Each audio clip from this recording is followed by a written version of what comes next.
আসসালামু আলাইকুম এভরিওয়ান। এই যে আমি আপনাদের তালের পিঠার রেসিপি শেয়ার করছি। এটা তালের বড়া নামে আমাদের গ্রাম বাংলায় চেনে সবাই। এটা বিশেষ করে তালের সিজনেই বানানো হয় বেশি। আমরা তালের সিজন ছাড়া বানিয়েছিলাম কারণ তালের সিজনে আমরা এটি সংগ্রহ করে রেখেছিলাম ডিপ ফ্রিজে।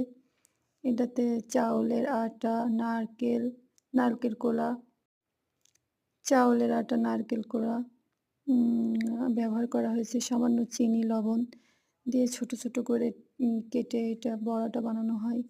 এটা অল্প আঁচে বানালেই ভালো হয়। এই যে এটা বানানো হয়ে গেছে, এবার এটা উঠিয়ে নেব।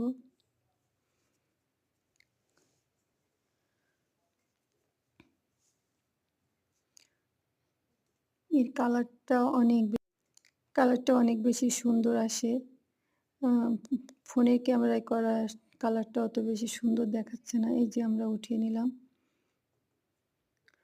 আমাদের বাসায় পিঠা সবাই খেতেই পছন্দ করে কম বেশি।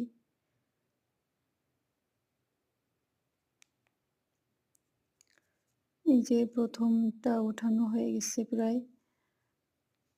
তালের পিঠা, তালের বড়া। তারপরে এই যে আবার দিয়ে দেওয়া হচ্ছে তেলের ভেতরে। এভাবে ছোট, ছোট করে বড়ির মতো করে কেটে আরকি তেলের ভেতরে ভাজতে হয়।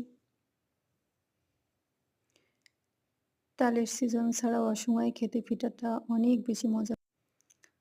বেশি মজা লাগে। আমরা বাসার সবাই এই পিঠাটা খেতে পছন্দ করি।